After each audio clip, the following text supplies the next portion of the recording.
En este partido México alineó a lo mejor que tenía a disposición sin duda, en una formación 4-3-3. No dejó ninguna variante en la banca que se pudiera llegar a pensar que fue una decisión incorrecta.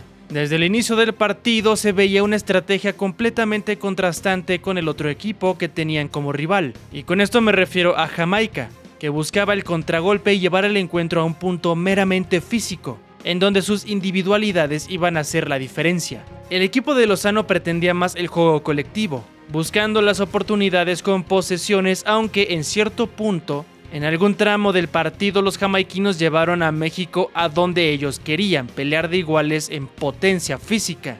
Y eso limitó las posibilidades de la plantilla de Jaime porque simplemente en ese rubro eran inferiores. Algo que es importante comentar y es un punto que enciende las alarmas es que a pesar de lo limitado que podemos llegar a pensar que es el seleccionado jamaiquino, la verdad es que daban sensaciones de peligro a México cada vez que atacaban. Los caribeños llegaban a terminar las jugadas con tiros de larga distancia, cabezazos o culminaba todo en las manos de González.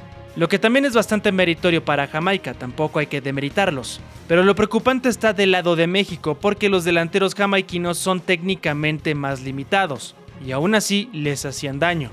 Lo que llamaba mucho la atención era lo complicado que fue para la selección mexicana crear jugadas de peligro. No existía mucha profundidad. Dentro de los jugadores que podemos rescatar era Julián Quiñones, que en ese regreso a su posición natural como extremo se le vio un desempeño mucho mejor de lo que había entregado en partidos anteriores con este conjunto. También Arteaga y algunos destellos de Santiago Jiménez, aunque es cierto que falta esa adaptación, porque como sabemos aquí es necesario retener el balón, estar de espaldas al arco, para apoyar a la incorporación de los extremos con pases laterales, algo que no hace en el Feyenoord, por ejemplo, en donde el estilo del equipo neerlandés es mucho más vertical, con un delantero de área que siempre está frente a la portería. El encuentro estaba muy peleado, no existía la claridad y dentro de toda la acción el ataque jamaiquino evidenció un punto importante, algo que ya te llegué a mencionar. Y es que con muy poco se le estaba haciendo bastante daño a los dirigidos por el Jimmy. A lo largo del encuentro las ofensivas caribeñas eran de 3 o 2 jugadores, y siempre encontraban un canal a la portería de González. En el segundo tiempo siguió la misma tendencia con un ataque con más orden por parte de los mexicanos, aunque sin efectividad de cara a la portería. En gran parte esto era por el estilo de juego del equipo, en donde el centro delantero tiende a estar más de espaldas a la portería como te acabo de mencionar. Eso los limita bastante y complica el trabajo de quien en teoría tiene la obligación de encontrar el gol. Además, en este caso, la velocidad de los seleccionados de Jamaica evitó ese desequilibrio de los extremos mexicanos. En esta segunda mitad había un poco más de claridad. De hecho, fue gracias a esto que lograron hilvanar la jugada con la que consiguieron posicionarse mejor en el ataque, agregando los mismos laterales para apoyar. Y fue justamente uno de ellos, Arteaga, el autor del único gol del partido con un tiro de larga distancia que cambió el trámite del encuentro.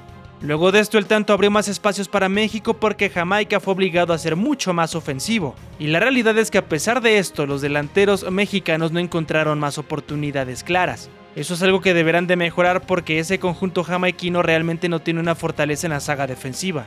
Y en cuanto a la defensa, pero en este caso mexicana, las carencias son una realidad que deberá de ser la prioridad de Lozano para mejorarlo. Tomando en cuenta que en cuanto los caribeños fueron al frente con la intención de empatar, encontraron vías de opciones bastante claras. Y es un hecho que teniendo jugadores de más capacidad enfrente, este tipo de situaciones van a hacer que sufran mucho más. Porque si no llegó a surgir el 1-1, fue más por lo que no hizo Jamaica por las limitantes en cuanto a recurso humano, y no tanto por una mejora de México. Se habla mucho del logro de dejar la portería de González en ceros, pero no podemos olvidar que en los partidos de preparación donde esto no ocurrió, cayeron muchos de estos goles en contra de potencias mundiales como Brasil y Uruguay, que tienen delanteros de muchísima calidad. Y hoy los defensores tuvieron a delanteros muchísimo más limitados. La selección número 53 del mundo, que por cierto tuvo situaciones de gol, así que una mejora no existe. Fue una presentación que deja más dudas que respuestas. Ese combinado necesita mejorar mucho más porque esa defensa es el punto débil de esta generación. Y sin una efectividad importante al ataque con muy pocas oportunidades creadas, no hay mucho que puedan llegar a hacer para compensarlo, es decir, tener un ataque fuerte y sólido. Jaime Lozano tiene mucho trabajo por hacer. Dentro de las malas noticias está la lesión de Edson Álvarez. El contención salió del partido luego de que sufriera una molestia muscular. Al momento no se sabe cuánto tiempo quedará fuera. pero hablamos del mejor jugador en el medio campo mexicano, y eso es muy costoso para el funcionamiento general. Aunque es cierto que Luis Romo entró bien al encuentro, pero esto no quita que sea una baja sensible. Esta es la actualidad del grupo B, donde Venezuela consiguió una victoria en contra de Ecuador. Junto a México lograron dar ese primer paso con el pie derecho. Veremos cómo se desarrolla todo en los próximos días. Si te gusta el video, dale like y suscríbete para estar bien informado sobre todo lo que tiene que ver con el mundo del fútbol. Eso nos ayudará mucho para incrementar esta comunidad que apenas va iniciando. Yo me despido, pero nos vemos en el siguiente video.